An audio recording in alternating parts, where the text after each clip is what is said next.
Good Saturday morning. Welcome to another edition of the award-winning Outdoors with Larry Ray on ESPN 790. Brought to you proudly by the Tennessee Wildlife Resource Agency, Gaston's White River Resort, and Barton Power Sports. Now, here's your host, Larry Ray.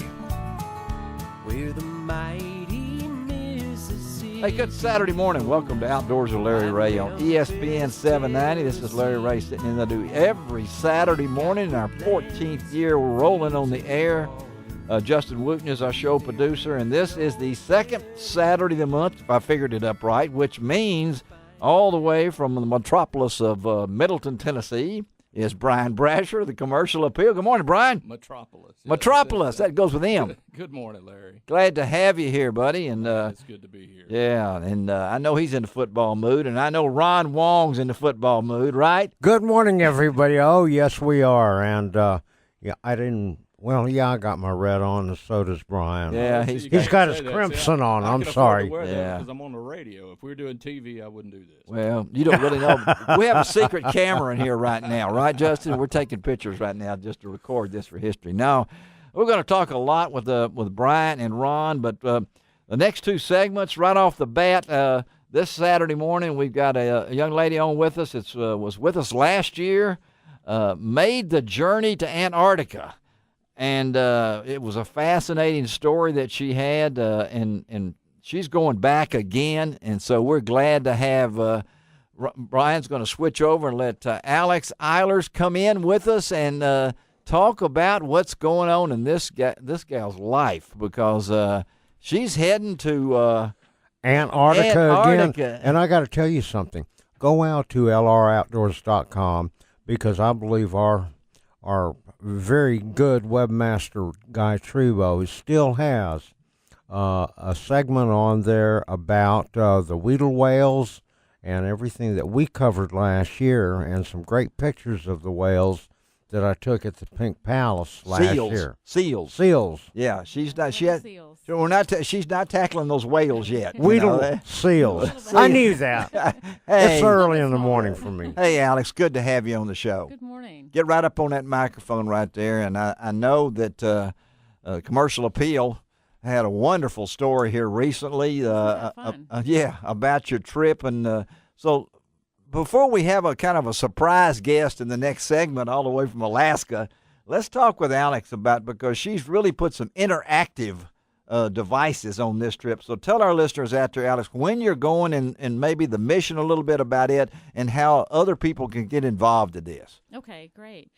Well, first of all, thank you for having me here again. It was great 2 years ago. Yes, it was. So yeah. Thank you so much for having us back. Well, yeah, we're going to be studying Weddell seals, and they are the southernmost mammal. And 2 years ago, in January and February of 2012, we went down to put a satellite tag on these seals.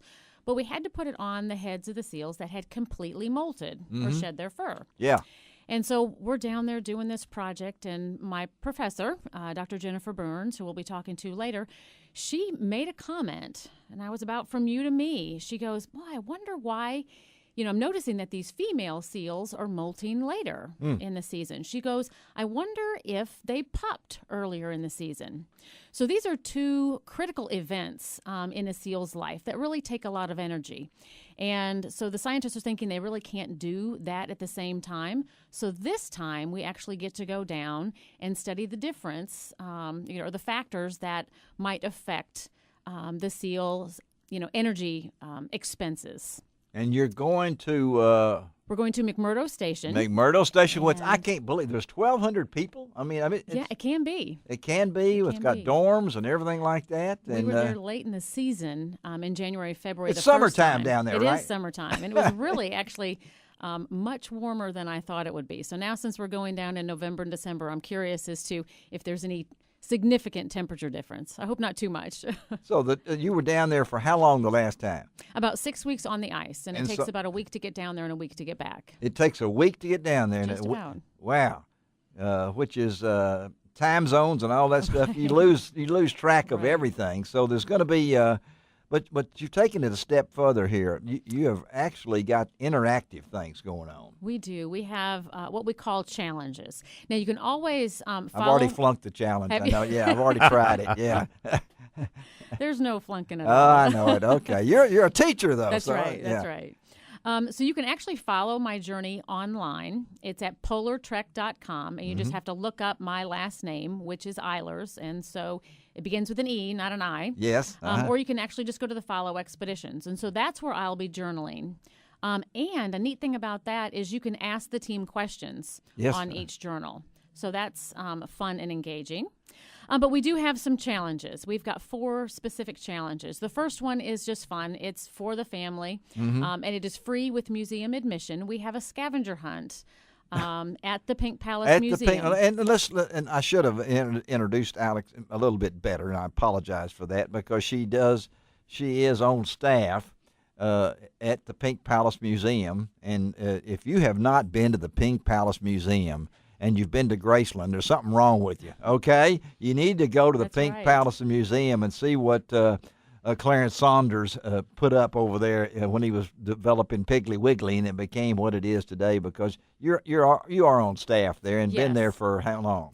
Oh, goodness. I've been there since 1995. 1995, and she is technically a teacher. I mean, kindergarten through 8th grade or something along that line. So 8th grade is who we serve. So you can see her over there. She's at the Pink Palace. But go ahead. I'm sorry. No, that's fine. Yeah, so I'm the manager of education there, and we're always looking for activities for people to do. So we've hidden stuffed animals. Oh, really? In the exhibits. So we've hidden Waddell seals and emperor penguins. So there's 5 in the natural history, 5 in the cultural history, and you can just go take a look at those.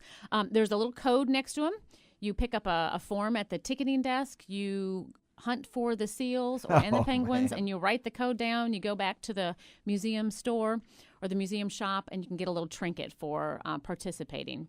Never in your wildest dreams when you were growing up in Illinois think that you'd be doing what you're doing now, right? Right, exactly. That's why I'm down here. It's too cold in Illinois. Well, that's why you're going to Antarctica? Come on, give me a break there. You know, I remember seeing the pictures that you had posted at the event that you guys had that was open to the public with Dr. Burns, and I got to tell you, you guys were bundled up oh, wow. So the weather... It must be hard, though, you know, when you're out there doing your research and tagging these seals with all of that cold winter gear on to do it. Well, actually, that's why I did one of my challenges. It's called Get Fit Antarctica. Okay, very good, Ron. You led right into that. I knew that was coming. What a segue. Yeah, exactly. Perfect. So I was a little less prepared the first time than I should have been. Yes. Physically, anyway. I can understand that. Yeah. And so I thought, losing weight, that'll be getting in shape. No, you've really got to get in shape. I mean, I woke up with leg cramps like you would not believe. And so this time I've decided to do a Get Fit challenge, and I'm getting physically fit myself. So we've plotted a point from the Pink Palace to the lab at McMurdo Station. Oh, my. It's 8,764 miles. Wow. So we're challenging you. And you being everybody, students, teachers, individuals, everybody. To get fit. To get fit. And for every minute you exercise or a minute you study about science, you get a mile on that journey. And at every 60 miles, you unlock a new waypoint. And you learn a little bit about health, a little bit about science, maybe a little bit about history. And that's completely free. And that's all part of this. And all you have to do is go to the website, right? You can go to actually AntarcticaRevisited.com, or you can actually go to the Pink Palace's website, and it links there, so you can sign up for these challenges. AntarcticaRevisited.com, and we'll post this on LROutdoors.com, my website. I've already talked to my webmaster about that because, and again, we're visiting with Alex Eilers. She is on staff at the wonderful Pink Palace Museum in Memphis. And she's getting ready to take off to Antarctica in November and December, right? You will be leaving when? Well, I don't exactly know when I'm leaving. I'm supposed to be on the ice. We have our ice date is as November 10th. So it'll probably be about a week before. Yeah, about a week. Our ice flight. Yeah, and head down over 8,000 miles, and you'll be down there for how long?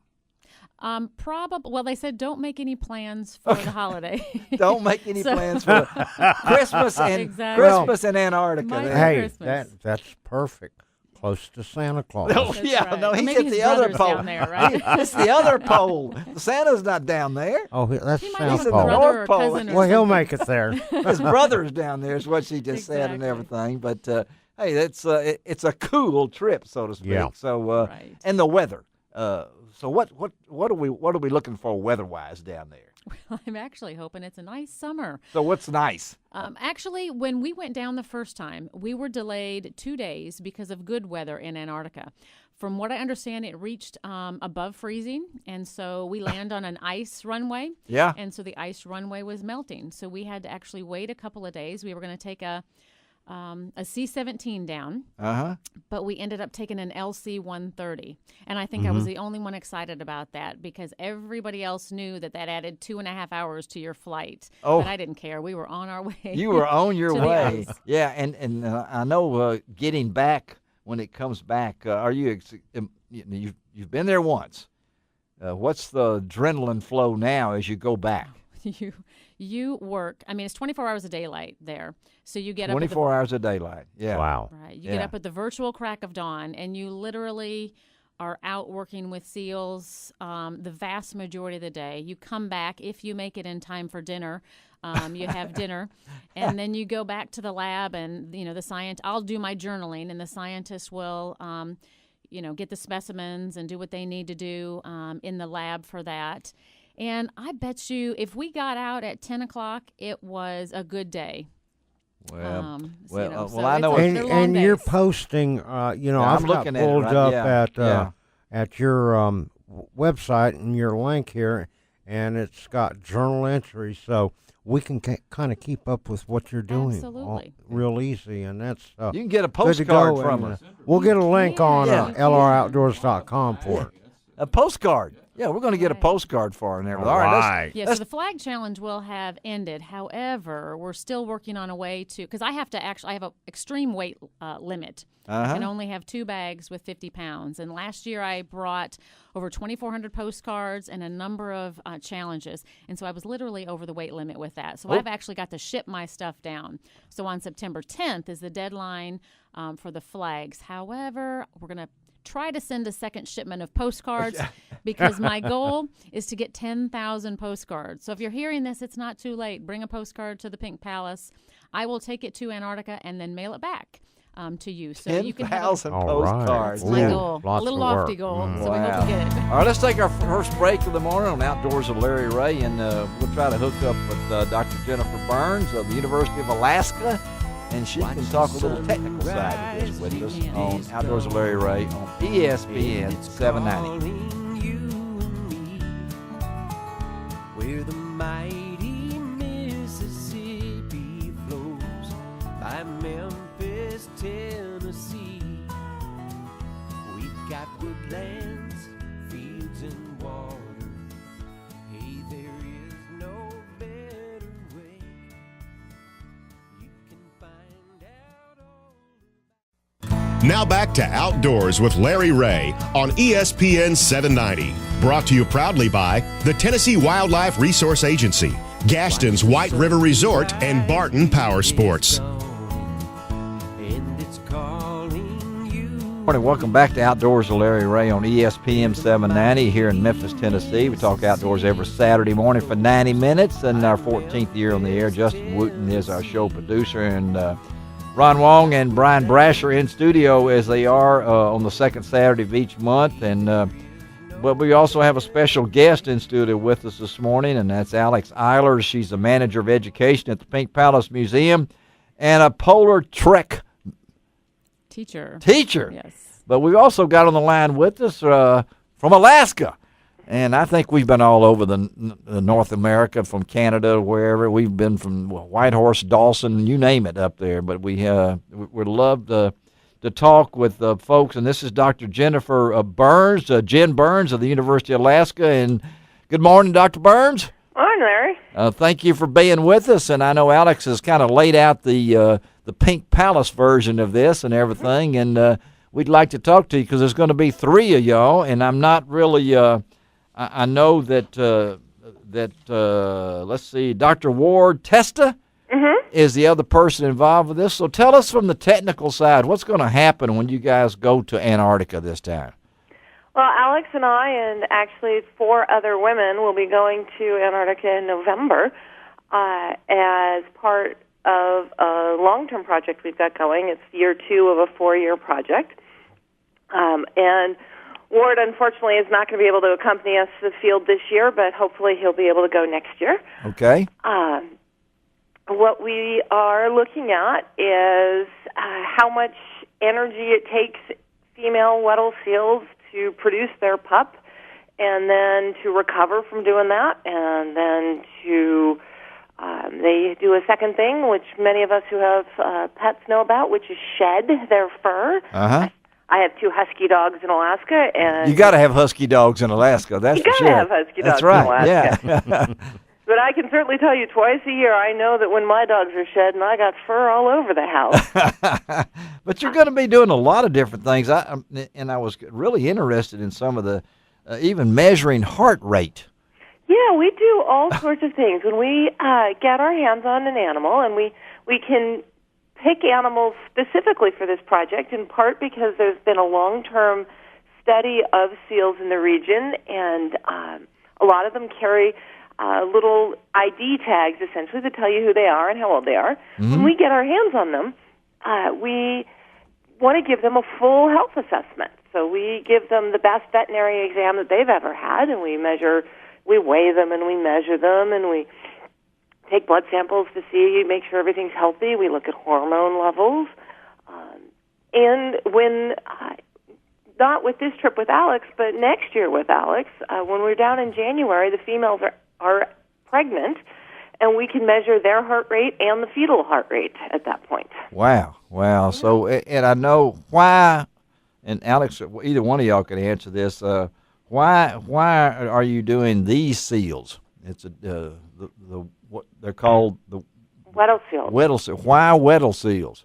Well, there are a couple of reasons, and one of them is that Weddell seals have this long-term study that they've been kind of part of, so that we do know for a large fraction of the animals their age and how many times in the past they've pupped, so we can target specific animals that have known characteristics that we want, and hopefully then, only work with healthy females of a certain age and reduce the variation in the data that we get, that hopefully will allow us to see the signal that we're trying to find out, and that is how does condition change seasonally, or how does health change seasonally.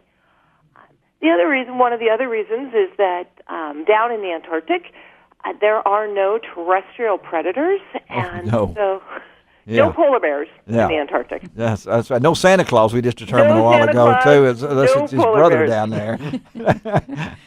Right, and so the seals think that we are some weird red penguin. Yeah. They don't know what you are. They don't know what we are, and remarkably for a wild animal, because they don't know what we are, they don't really react to us. Really? So you can walk right up to them. Wow. I literally walk right up to them and everything. So literally walk right up to them, yes. And that means that, finding our target animals is really, really easy. And during the summer season, they don't do a lot of moving around, so you can find the same individual multiple times. Wow. And I know a 4-year project, so you've had the first trip. This is trip number 2. And then next trip, you're talking about being during the time of birthing. And so the 4-year, why 4 years? Was that the financial arrangement, or is that?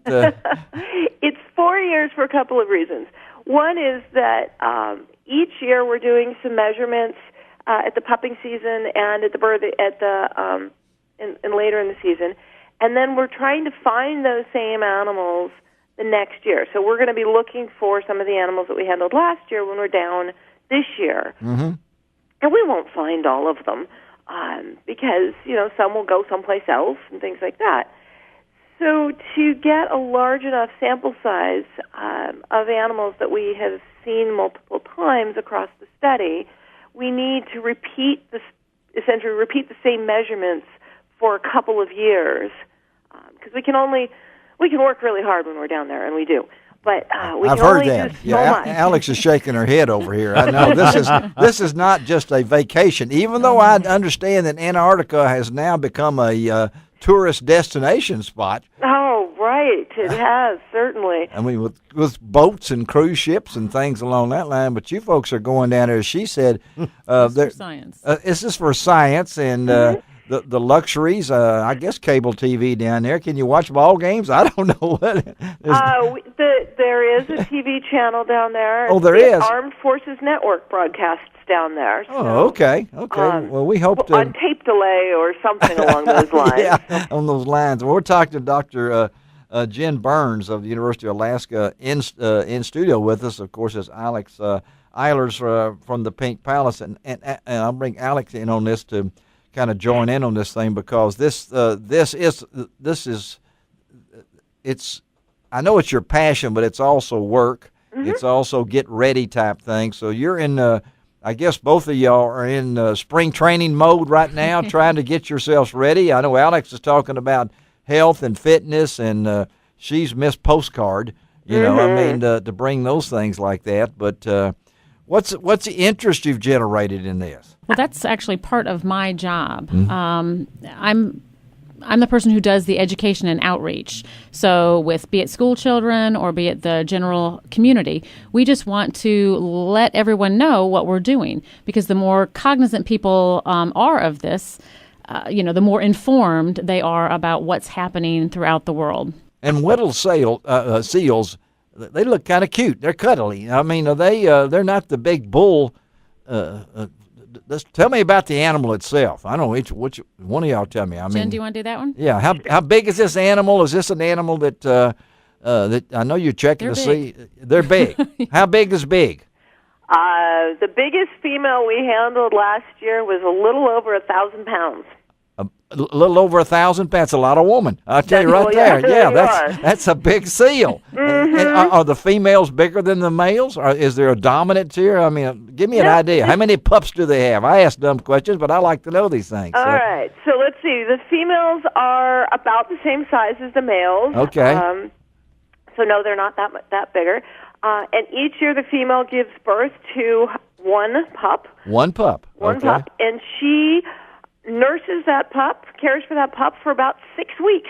Wow. Okay. And then there it leaves. is. Here it is. I got a picture of it now. I'm looking at it right now. Okay, I'm looking at it. Oh, they're cute. They're cute. They're cute. They're cute. And 1,000 got pounds big brown eyes. Yeah, look at those. 1,000 pounds of cuteness right here. That's it right there. Yeah, I guess this is pretty cool. So, and you're, Jen, is this something you always wanted to do too? I've been studying seals for a long time now. Dates myself. I actually first worked with Weddell seals in the Antarctic in 1991 as part of my PhD project, my doctoral thesis research. So I've been going to the Antarctic on and off for the last 20-some years. Well, I know that Alex, I know when we had her on and before she went the first time, and I know that's that first experience just to go down there and everything like that to get started. We appreciate you taking time early on this Saturday morning, Jen, to be on with us from Alaska. Are you in, where are you, in Anchorage or Anchorage? I'm in Anchorage. Okay. All right. Well, it's been hot down here, and I'm glad I know it's time for you get ready for winter up there now. By now, we are. It's raining and about, what is it outside? It's 49 degrees outside right now. Okay. Well, I would have taken that. Spell. Take that yesterday. Thank you for being with us, Jen. Thank you, Alex, for being with us on Outdoors with Larry Ray. Always a pleasure to have Alex in studio, and you too, Dr. Burns. And we'll keep up with your trip and everything, and maybe get y'all back on with us next year, we'll have to say, and find out how it went. But again, great day. Thank you for being with us, and we'll talk to you down the road, okay? All right. Thank you. All right. Thank you, Alex, okay? Thank you. Well, let's take a next break on Outdoors with Larry Ray. Bring Bryan, Brasher, and Ron Wong back in the conversation, because we're going to keep it on females right here, because we're going to try to hook up with Theresa Vail, and I think most of you out there know that name. We'll be talking to her on Outdoors with Larry Ray on ESPN 790. Mississippi flows by Memphis, Tennessee. We've got woodlands, fields, and water. Now back to Outdoors with Larry Ray on ESPN 790. Brought to you proudly by the Tennessee Wildlife Resource Agency, Gaston's White River Resort, and Barton Power Sports. Hey, good Saturday morning. Welcome back to Outdoors with Larry Ray here on ESPN 790 in Memphis, Tennessee, as we go into our 14th year on the air. Talking nothing but outdoors for 90 minutes every Saturday morning. And this, we really appreciate Alec Eilers from the Pink Palace Museum and Dr. Jennifer Burns from Anchorage, Alaska, being on with us on the earlier segments, talking about their upcoming trip to Antarctica. And I know this next guest may end up going to Antarctica sometime. That sounds like someplace she'd like to go, just a challenge of it, because this young lady likes challenges, and I think most of you folks out there in the Mid-South have heard of Theresa Vail, not only because of what she has done in the Miss America contest and Miss Kansas contest, and it's other things, but she's got something special coming up in 2015 that she's going to have her own television show, and we're all looking forward to that because it's going to be called Limitless, if I'm not mistaken, with Theresa Vail, and we got Theresa on the line with us this morning. Good morning, Theresa. Good morning, Larry. Thanks for having me on. Thanks for having you with us on Outdoors with Larry Ray, and wow, life has changed, hasn't it? Oh, my gosh. Just to see how much has transpired in the past year is incredible. I'm extremely blessed. Well, I can tell you what, just from the age of 17 to where you are right now, and you got another birthday coming up in October, I think. I do. Yes, I do. About 3 weeks away. Yeah, so in 6 years' time, what has happened to you? I mean, you've gone from the National Guard to the national world, and so to speak. So yeah. Walk our listeners a little bit before we get into the TV show and your new hookup with. Well, I think you're pretty excited about being a part of the Frockie family with Benelli. Oh my gosh, yes. I mean, walk us through this. Are you living the dream? Yes. You know, I thought about this yesterday. So yesterday was my 1 year anniversary from the day that I stepped on the Miss America stage and shocked the world, if you will, with my tattoos. With your tattoos, okay. No contestant had ever shown tattoos before. So yesterday was my 1 year anniversary, and I got to thinking about how I got here and what all has happened even since that day. But, you know, my story really started when I was 17. I joined the Army. Yeah. Still in high school, and I joined as a mechanic. Yes. I didn't even know how to change a tire, and I joined as a mechanic. That's a challenge right there. The challenge, yeah. Even at that young age, I realized that when I went off to college and I started living by myself, I didn't want to be a helpless woman sitting on the side of the road asking for help if something goes wrong with her vehicle. So I thought, it's true. So I thought, you know, if I have the opportunity for the Army to teach me and pay me at the same time, then why not? So that's kind of where this all began, this motivation to do things that people don't expect me to do. Because I can't tell you how good it felt when I was the distinguished honor graduate coming out of mechanic school. I was the only female, and I was with men who had been working with cars their whole entire lives. And for me to get the distinguished honor graduate title, I was stoked. And that's where it began. I just wanted to do things that society or people think I can't do. Well, I know the notoriety of the tattoos, and not just the tattoos, but you had a message. Those tattoos had a message that I think that you opened a lot of doors and things along that line, because it spoke volumes of what you believe and how you feel about yourself. Absolutely, yes. That tattoo, the Serenity Prayer, it is my mission statement for life. It truly is. God, give me courage to change the things I can, and that's what I try to live on a daily basis. Well, and I look back, and I've been around the Memphis area for a long time right here, and I see that not only you've taken that, you've taken the challenge to make this show that you're doing a little bit different from other shows, right? Absolutely, yes. You know, when the Outdoor Channel approached me, this was after Miss America. They had watched it. When they approached me and had asked if I had ever considered having my own show, I said, I don't care to have a show unless it's different from everybody else's, because frankly, I think if you've seen one, you've seen them all. Yes. The guy shoots a deer, he high-fives the cameraman, and then the show is over. And I wanted a little bit more substance and content to mine. I wanted it to be, you know, this raw emotion. I wanted a challenge in every show. Of course, a hunt in every episode, but I wanted a physical and personal challenge. And I thought it would entice women in particular to watch the show and to find their strength and their limits, or being limitless, in the outdoor world. You know, not too many women watch the Outdoor Channel. Not too many women watch hunting shows. So this was kind of my way and my hope of bringing them into it. Well, I know, and we're talking to Theresa Vail, going to be the host of a new show on the Outdoor Channel coming up in July of 2015 called Limitless with Theresa Vail. And I've just seen some of the titles of some of your shows. You've got 2 segments done, and 26-mile trek in the Baton Death March in New Mexico, climb Wyoming's notorious Devil's Tower, go face one-on-one with grizzlies, skydive. So these sound like everyday things to me, to you. Of course, everyday things. Yeah. When I look at this thing, and I know that you wanted to be a dentist, you learned Chinese, and all these things that are going for you.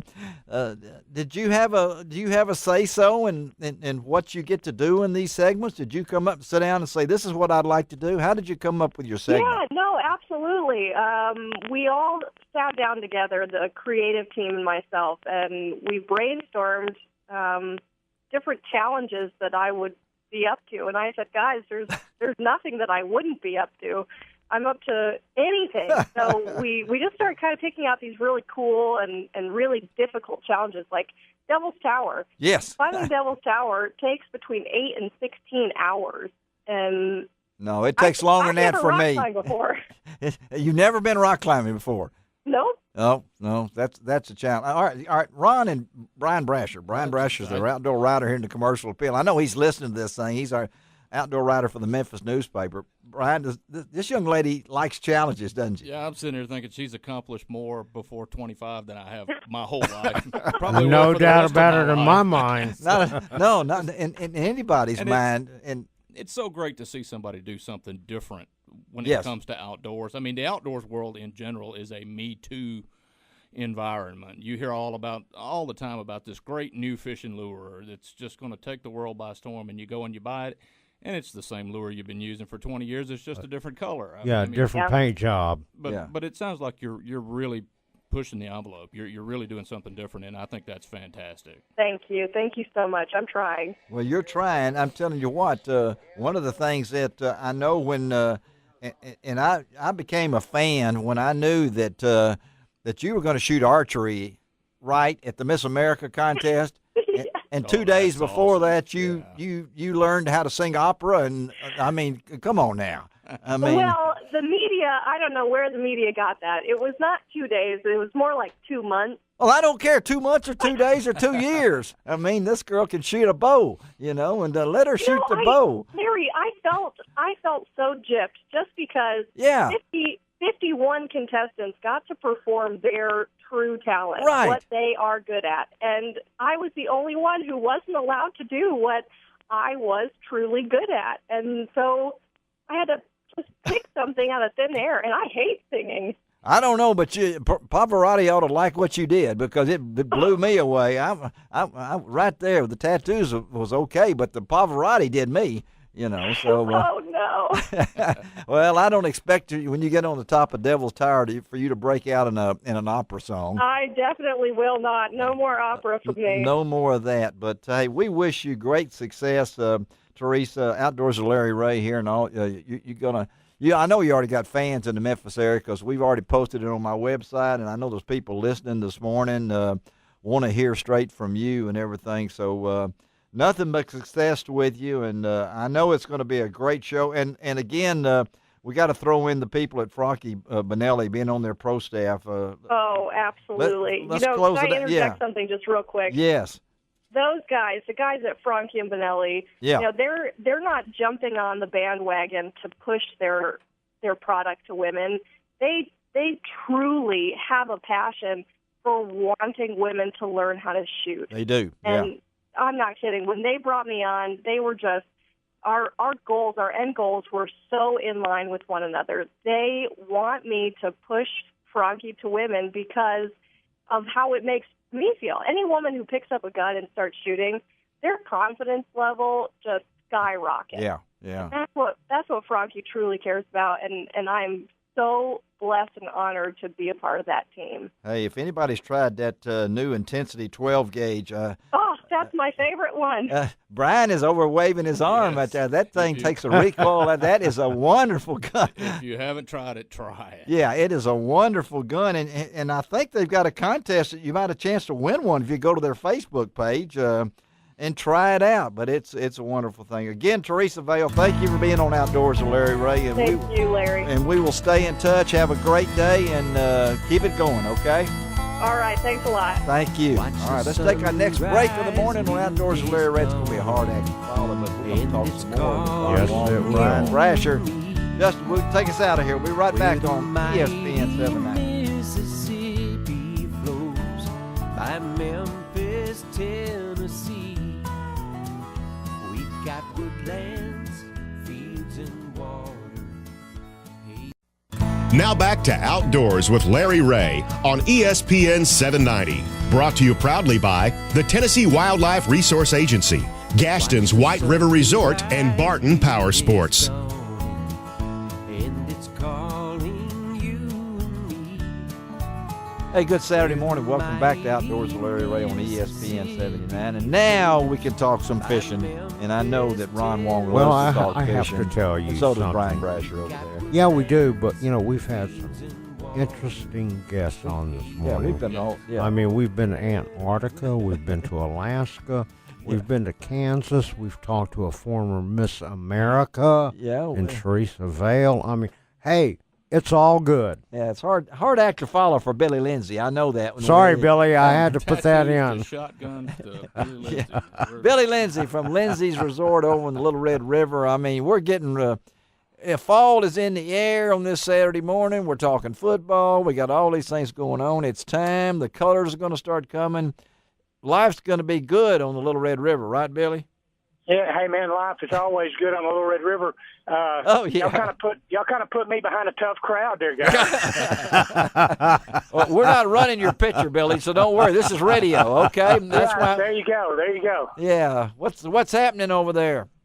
Well, it's a little fall in the air, as you said, Larry. Yes. It's had some rain. Kind of a hint of things to come, and of course, when we turn to fall fishing on the Little Red, we start thinking about brown trout and fly fishermen, and things start happening, and we're getting close to it. Well, you can't get close enough for the two guys sitting next to me. I know both of them love to fish, and Ron, of course, loves to get on the Little Red and throw those little tiny crankbaits. Hey, whatever it takes to catch them. And, Bryan, you and I need to make a fall trip to the Little Red River. I could go and throw a ghost minnow.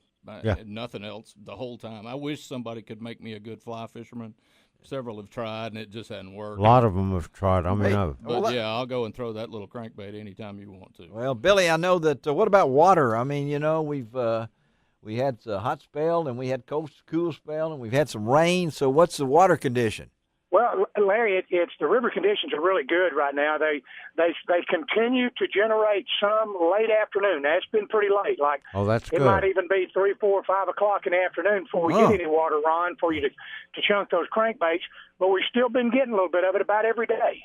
every day. And so when the generator, you got 4 generators on Little Red, right? Two generators on Little Red. Two generators on the Little Red. Yeah, they can bring the river up as much as 8 feet with those 2 units. Wow. Perfect water for what Ron likes to do is one generator running. Yeah. But I also like to jig fish, too, in the low water, and, of course, it's great for the fly fishermen. Well, and the brown, when he starts mentioning the browns, and if you want to see a big fish, all you got to just go look at the replica of Rip Collins's fish sometime. That's kind of inspiration for me. Right out of Lindsey's resort there, too. And, great fish. How much did that fish weigh? That fish weighed 40 pounds, 4 ounces. Wow. It was the first brown trout ever recorded in the world over 40 pounds. Wow. I've seen it, and of course, one of the highlights when I was trying to do what Brian's doing at the paper here was my interview with Rip Collins, and seeing that pitch. I can still see him holding that thing, and then I think there was going on about trying to sell replicas of it and everything like that, because it became, everybody wanted a copy of that fish because it was unbelievable. It was beautiful. Yeah. It was just it was a game changer. I mean, it really truly was for the Little Red River. It was whatever we lacked being on the map worldwide for the trout fishery, that made it up. And when was that? I mean, what 1992. 1992. Wow. That's hard to believe. It's been 22 years ago. And you know, you can go. It really is. It really is hard to believe. Yeah, you were a pup then, Billy. Exactly. But you can go now and catch a lot of wonderful size brown trout. There's some big ones in there, isn't there, Billy? You know, there's another world record in this river. I mean, it's been seen.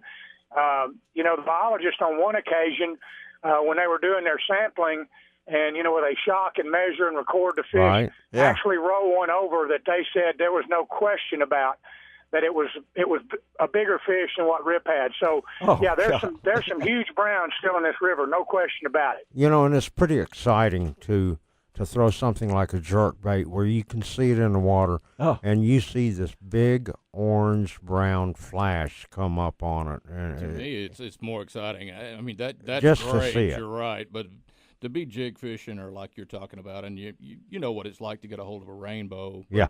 And you get a hold of a brown, and it's like when you're crappie fishing and you get a hold of a bass. I mean, you know the difference immediately in the way they pull, and they're just a lot of fun to catch. And okay, well, Billy, give them that information on how to get in touch with you, everybody. And folks, this is prime time to be on Little Red. It is right now. Great places to eat, right there on site. We had to talk about food. Oh, I know we've gone this long without talking about food, but I got to talk about it. But that's great food there for Pot of Gold. If you want to just drive over there, but tell them how to get in touch with you, Billy. Absolutely, Larry. They can go actually on your website. Yes, they can. There's a link to our website there on Outdoors, Larry Ray Outdoors, or they can go www.lindseyresort.com, or just give us a call toll free, 1-800-305-8790, and we'll help you put something together to get up and enjoy a little fall time on the Little Red River. Ain't nothing better than that. Billy, thank you, buddy, and we'll talk to you next month, okay? Thanks, guys. Appreciate you. All right. Have a good one. All right, Billy Lindsey from Lindsey's Resort, and we know that we go from Billy. And do we have the music? We don't have the music. Are we ready to get Marty on? We got to get Marty on the line. And we got to have her music, too, Justin. I forgot to tell you that because she's the only one that's got music with her own. Yeah. We need to come up with a song for you, Ron. No. What would be your song? On the Road. On the Road again? On the Road again? Yeah. Well, I like Smoke on the Water was a good one we used to use. Well, yeah. And as a matter of fact, I talked On the Road again would be better, though. I talked to Chris Brown there at the Forest Wood Cup, and I made mention of that, and he just kind of laughed. And he goes, well, he says, I still do it, and I said that's great. Yeah, well, that was one Chris, a good. And of course, you can see that interview with Chris Brown and Rigid Industries, which is a lighting industry that he works for now, out on OLR-Outdoors.com. Yeah, we got that. He works for Rigid, right? Yep. Yeah, and you can see that. All kinds of fancy lights for your vehicle, your boat, whatever. Yeah, and you need lights on your boat, that's for sure. Well, Yeah. We know that for a fact and everything. Okay, do we have her on the line, Justin? Do we have her? I am here. All right. You got me. Got Marty on the line, and he's trying to hook it up, and we're going to go without the music because really I don't feel like dancing this morning. I'm a little tired myself. And Marty comes swinging in the room anyway, like this. But hey, Marty Marbury from West Tennessee Tourism. This is September. We're in the almost the middle of September. Great things going on. The Delta Fair has come and gone. We've had Elvis and all that kind of stuff and everything, but there's still great times to do things, right, Marty? Oh, Larry, there's so much to do. And, even though I didn't get my music this morning, you might get it on the way out. Because I want to do a little dance anyway. It's a happy dance. Right. There is so much going on, so I am jumping in right off the bat. Right. Today in Jackson at Casey Jones Village, it is the Old Time Music Festival. Woo, yeah. It's a free event that's a showcase of bluegrass and country music, and it is from 9 to 5. So jump in the car, head to Jackson. I'm While writing you're this down. there, all right, head on over to the fairgrounds because it is the beginning of the West Tennessee State Fair. All right. Let me tell you, I am on a quest this year, guys. I am going to find the best caramel apple at a state fair that I can find. Marty, don't tip me on that, okay? And I'm on this cholesterol diet now. Here you're coming, So at the Delta Fair, I tried a couple, and I'm on a deal where I'm going to find the best caramel apple out there. Okay, go. All right. September the 15th starts the Hardin County Fair, so head on over to Savannah for the yeah. Hardin County Fair. Yeah. We have got, don't forget this, what? Through September the 30th at Real Foot, we have got the Scenic Lake Cruises. Oh, those are great. I mean, I've been on that and taken those things, and that's a great time to do it in September. It is. And there's places to eat up there, too. And you get to ask questions. They've got an experienced naturalist that can fill you in on the history. So I'm head writing on it down. over September the 20th in Eva, Tennessee. Eva. At the State Park. They host the Eva Beach Music and Arts Festival.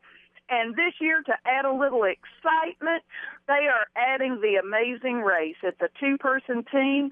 You can compete in a variety of sports, including biking, running, and canoeing. I don't do any of those, so I'll stand on the side and eat a caramel apple. Oh, that's what I thought. It's a two-person caramel apple contest. That's where we're coming to. Larry, we can sign up for yeah, that. me and you on that. Okay. On the 20th, also in Selmer, it is the Hockaday Broom Festival. I love this festival. Over 40 folk artists and their wares.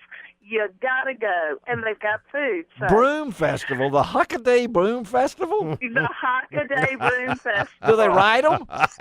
Do they ride them? This is a Halloween event here, No, that's you're bad. That's why people ask me if I was riding a broom. No, I did not ask you if you were riding a broom. I just said, do they ride brooms over? Go on, Marty. We're getting. Then we got on the 26th in Henderson, the Chester County Barbecue Festival. Oh, now also, we're going. the 26th and 27th. Do not miss this. What? In Brownsville, it is the Tina Turner celebration. Oh, okay. When is that? And it is the annual celebration of the Queen of Rock and Roll. When is that? This year's event includes not only music and activities, but they are going to have the dedication of the newly renovated Flag Grove School, and that's the school that Tina Turner attended as a child. What's the date on that again? What's the date on that? It is the 26th. 26th, Ron. You say that? Where I'll at Brownsville. be there. At Brownsville. In Brownsville at the West Tennessee Delta Heritage Center. And so don't miss Put on your that. Tina Turner outfit, Ron, and go up there, okay? Well, I am going to be right. doing some dancing. So Hey, I want to be there for that. We'll leave your October broom. 3rd through the 5th in Tiptonville. It's the Real Foot Arts and Crafts That is a great Festival. event. Yep. Oh, my gosh, it is a great event. Don't miss that. And then on October the 4th in Lexington, it's the Beach River Regional Airport Fly-In, Cruise-In, come out, see vintage planes, antique cars. And again, food, so I'm going to be looking for that caramel apple. Oh, Marty, you're something else and everything. Marty girl, thank you, Marty Marbury, for being with us. Guys, have a great weekend, and don't forget tnvacation.com for all your vacation. Look at there. She is dancing out of the room. There she goes. Listen to that. There she Marty, is. be easy. That's going to hurt you doing that. Come on now. Where's that broom at? You got the broom with you? See you, Marty. Oh, I love it. All right. You know what? I may be able to go see that Tina Turner deal. I think she's just fabulous, and then Would you get her autograph from me while she's dancing? Well, she's probably who? Marty's. You'll be on the road again. That Ole Miss play that day, probably. No, they are at LSU that weekend. Oh well, you can do both of them then. So, yeah, well, all right, let's take a break, Justin. Thank you for getting on out here. Man, we're rolling along here. We're going to talk crappie fishing next, right? Well, we're going to talk about the Mr. Crappie fillet knife. It's coming out. It's not out yet, but it's on. No, it isn't. He said it wasn't. No, it's almost out. Well, how did I get mine? I don't know, but you got one before anybody else did. All right, let's take a break on ESPN 790. Ron Wong, Brian Brasher in studio. We'll be right back. Watch the sunrise, new day's dawning, and it's calling you and me, where the mighty Mississippi flows by Memphis, Tennessee. We've got woodlands, fields, and water. Now back to Outdoors with Larry Ray on ESPN 790. Brought to you proudly by the Tennessee Wildlife Resource Agency, Gaston's White River Resort, and Barton Power Sports. Hey, good Saturday morning. Welcome back to Outdoors with Larry Ray on ESPN 790. Well, we have had a jam-packed show this morning, and as usual on the second Saturday of each month, we got Brian Brasher, the outdoor writer from Commercial Appeal, all the way from Middleton, Tennessee, coming in with us, and Ron Wong from everywhere. I mean, Ron Wong is on the road all the time. Well, good morning, everybody. Good morning, Brian, again. And Larry, it's been a great Saturday. We have been to Antarctica, Alaska, Kansas, Arkansas, and now we're going to touch base with Idaho and Texas. And we are that because one of our favorite guests on Outdoors with Larry Ray, always fun to have Mr. Crappie himself, Wally Marshall out of Frisco, Texas. And not only is Wally going to talk maybe a little crappie fishing, we can twist his arm a little bit, but also about a new knife from our good friends at Buck Knife that he's come up with, and our good friend C.J. Buck.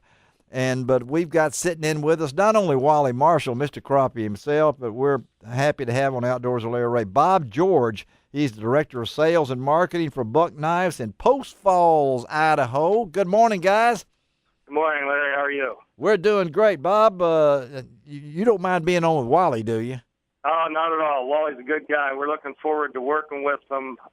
Like I said, we'll have him out here next week in Idaho. And I asked him the other day, I said, Wally, I know you've done a lot of crappie fishing. Have you ever seen an elk or a moose while you're crappie fishing? He said, nope. And I said, well, get ready because it's going to happen out here. Are you ready for that, Wally?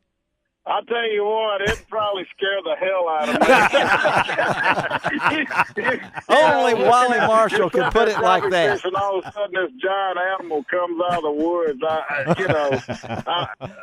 probably just quit crappie fishing and start taking pictures. But I've never been to Idaho, and I've never had such a great opportunity in working with a great company like Buck Knives. I'm talking about. It's going to be fantastic. We got some great ideas. I'm actually going up there for a product meeting with these guys, getting ready for 2015. You know, you're talking about Buck Knives, and of course they have a history of putting out a wonderful product, Wally and Bob. But there at the Forest Wood Cup, I had the opportunity to kind of play around with some fillet knives that Buck has out there, the flexibility, the sharpness of them.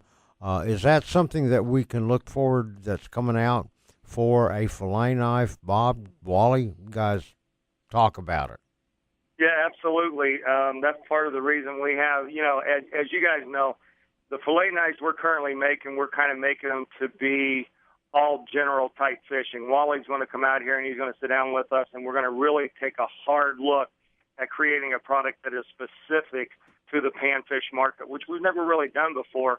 And who better than Wally Marshall to come in and show us what we need to do, use our expertise, our manufacturing capabilities, and his years of knowledge of the industry, and come up with what we think will be the premier, fillet knife for panfish, crappie, not only with a USA version, but also with some source products, and have a whole category. And like we were talking about earlier, we'll probably have around 3 to 4 new products to introduce at the SHOT Show next year, which is in January in Las Vegas, and that will hit the streets around February, March, most likely, of next year. So it's perfect timing for next year's fishing. Well, I know Ron had a chance to visit with Wally, as he said, and Bob also at the FLW Cup, and did a wonderful video of Wally with that fillet knife. And Wally, not only is the knife, but I think Wally liked the little holster it comes with as much as the knife. Well, that right there is a safety first shot deal. It clips in, it doesn't fall out. You get a lot of knives out there on the market. The scalbert that it goes in doesn't protect you, and also the knife falls out of it. So the design work that Buck's put into that fillet knife with that scalbert is really nice. It's hard. It's not made out of leather where the blade is actually going to go through it. Mm-hmm. But what I'm really excited about is visiting Buck Knives. These two brands is going to explode because we're going to be working on some products. How many people in the United States would purchase a Mr. Crappie by Buck electric fillet knife? Ooh, electric fillet knife. Oh, yeah. Okay, now Wally's letting the secret out. Whoa! I'm going to tell you what, boys. I'll just go ahead and make the prediction. 80,000 units first year. That's Wally Marshall. It's only That's Wally Marshall. probably a low estimate. This is presidential. Well, and you'll convert some of these last few holdouts, the blades too. that we're going to do are going to be phenomenal for all types of use, including the housewife. All right, Bob, you're hearing all this, and Brian Brasher just said you're going to. Yeah, I still know people who are. I mean, aiming this at the panfish market is awesome, because I still know people who are skinning panfish, scraping scales, picking around bones because they don't think a panfish can be filleted. So you're going to convert some people with that brand and that product. It'll just be perfect. And that's I'll tell you, if you see some of the videos that we're working on and some that we'll do next week with Wally filleting a crappie, he doesn't leave any meat on the bones. Let me tell you that. Well, neither does. I guarantee it. With a regular fillet knife or electric, there's no meat left. I mean, my grandparents would eat me up because I would use an electric knife and fillet those fish.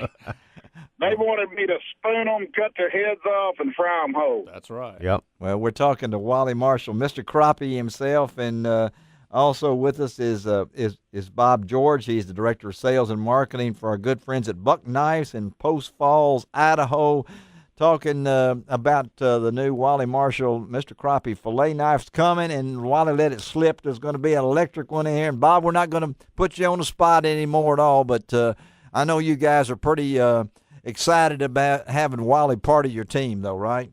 Oh, absolutely. We sat down and we came up with some ideas and some concepts, and I kept, it's unusual that you can bring a brand and associate it with our brand. We've been around since 1902, so there's not a whole lot of brands that bring power to our brand. Wally was one of them in the fishing world, and that's why we were really excited to sit down, and it was probably the quickest negotiation deal I ever put together in my 8 years of Buck Knives. Wally was excited. We were excited, and basically just came to the conclusion that this just made a lot of sense. And one thing I will say, it's not just going to be knives. You're going to see Buck come out with a platform to launch some Mr. Crappie products that are over and above, like cutlery and fillet and that kind of stuff. Since Wally's told you about the electric fillet, we're looking at like fillet boards, fillet tables, fillet gloves. So we're excited about it. We've got a lot of opportunity to do some things that we haven't done in the past. And like I say, we're really excited to get him out here next week on the water with us. And then we just confirmed last night, it looks like our buddy Doug Miner from Strike King's probably going to be out there fishing with us as well. So we're going to have some fun. Oh, that is great, guys. We appreciate it. And we got to get a report from Wally on if he catches an elk. Let us know, okay? Yeah. We're looking for pictures. I'm just pictures. Doug Miner told me with Strike King yesterday. He told me, he said, Wally, if you've never been to Idaho, you will be blown away by the scenery. Yes. Everything about it. Yeah. And he said, you'll want to move up here. Well, and I said, well, I don't know. Frisco, Texas is a pretty good place to. I don't know if I want to leave the Southeast or not, you know. Well, Wally, thank you again for being on with us this morning. Bob George, thank you. Tell CJ Buck hello for us. I know that you folks have been really kind to Outdoors with Larry Ray over the years, and I know CJ has. I got one of those 50th anniversary Buck 110 folding hunter knives that he did special for our show here, and we appreciate you guys, and we look forward to hooking up and see how things go next week. Okay, guys? That sounds good. All right, Bob. I sure do appreciate it, and if anybody's listening out there, be sure to go to buckknives.com. Now, you just said if anybody's listening out there, I mean, come on. There's at least 4 or 5 out there, Wally. Come on now. I got all my family listening this morning, all right? I know Ron Wong and Larry Ray has thousands of people listening. So for all you folks out there, check out MrCrappie.com, and thanks for listening this morning. All right, buddy. Y'all have a great day. We'll talk to you. Now, somebody said go Big Orange. That was me. I lived in Knoxville before I moved to Post. We were doing good till we got to there. No, that's all right. Okay. I figured that being down there in Memphis. All right. Thank you, buddies. We'll talk to y'all. Talk to you later. All right. Let's take a break. Try to recover from that. Ron Wong, Brian Brasher in studio. Justin Wooten, our show producer. Outdoors with Larry Ray, ESPN 790. Where the mighty Mississippi flows by Memphis, Tennessee. We've got woodlands, fields, and water. Now back to Outdoors with Larry Ray on ESPN 790. Brought to you proudly by the Tennessee Wildlife Resource Agency, Gaston's White River Resort, and Barton Power Sports.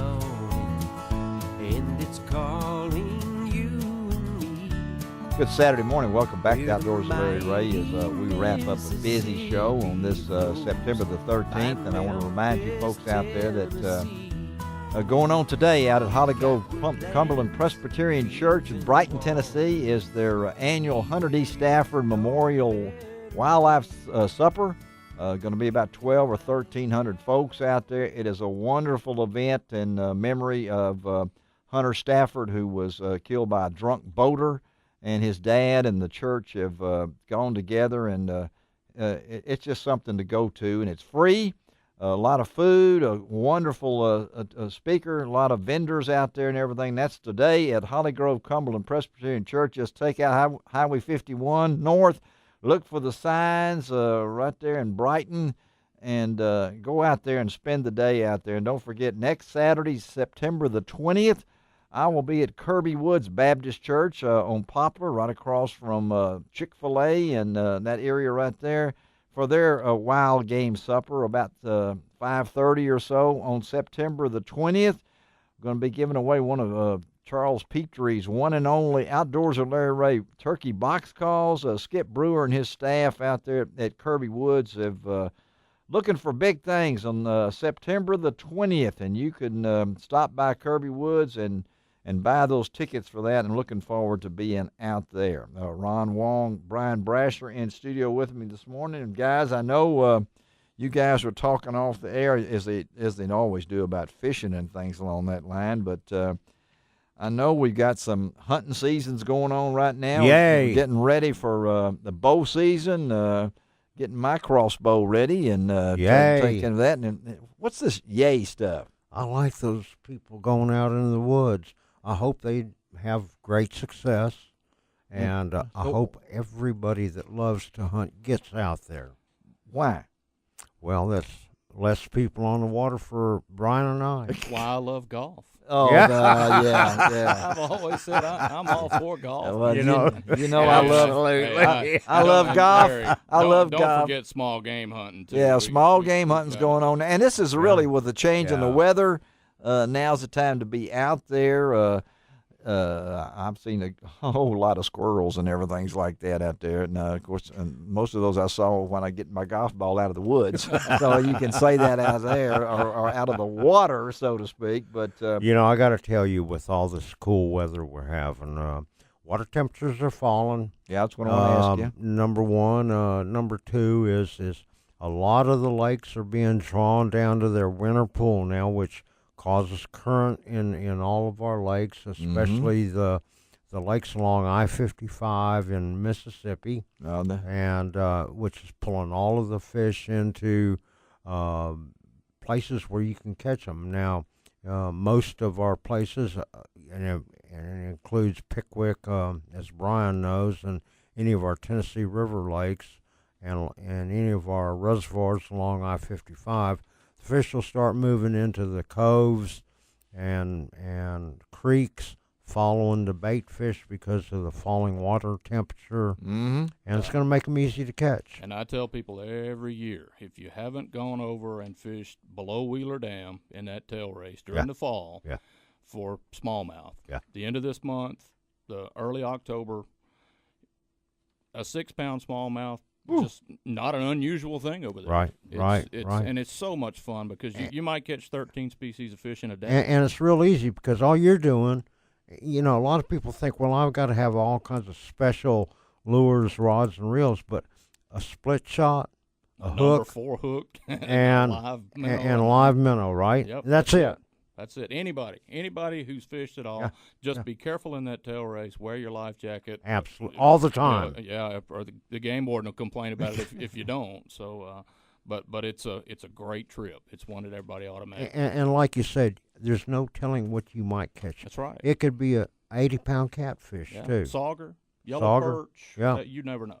There's a largemouth, smallmouth, spotted bass, 3 species of catfish. You get a crappie every now white and then. bass, striped bass, hybrids. Yeah. Just keep talking. I'm listening. I'm listening.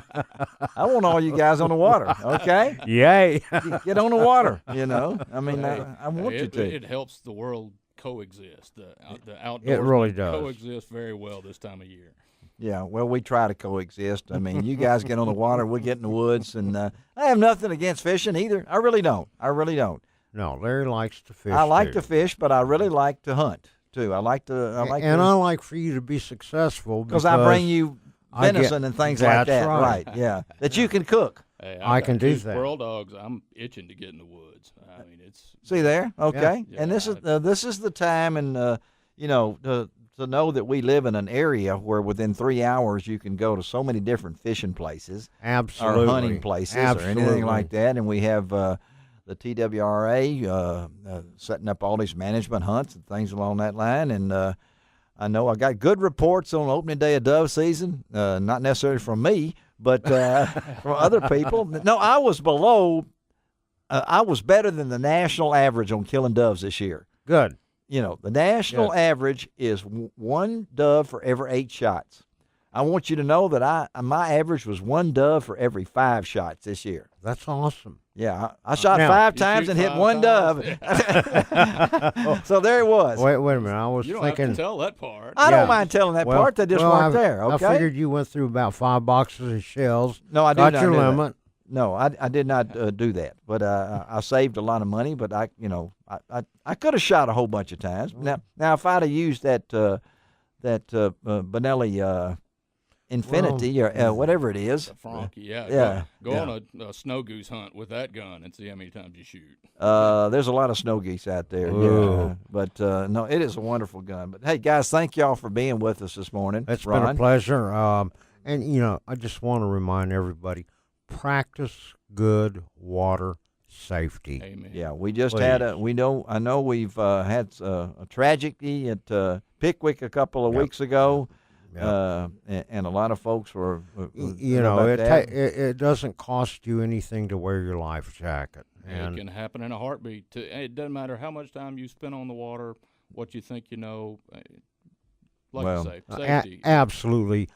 That's why they call them accidents. Yeah, and we want you to go to LROutdoors.com. Look at the videos we got in the we've got some new hot news that we just posted up there, and the website is won't be long till the new website will be up, and you'll be able to see all the things that are good. Larry, you've got a great show coming up next week too. Yeah, let me tell you about next week's show, because we will have Frank Barton, of course, will be our co-host from the Barton Power Sports over in West Memphis and Jonesboro. We'll try to hook up with Ron Branaman, the general manager at Gaston's White River Resort. We hope to get Ron today, but we'll get him on next week's show. Alan Treadwell, he's a member of the Redheads Pro Hunting Team and the host of Bass Pro Shop's King of the Buck Show on the Outdoor Channel, will be with us. Justin Leishman is going to tell us about Browning Camping's new Shadow Series pop-up ground blinds with a new curtain system, and also Alps Outdoor Z Huntress Women's Pack for 2014.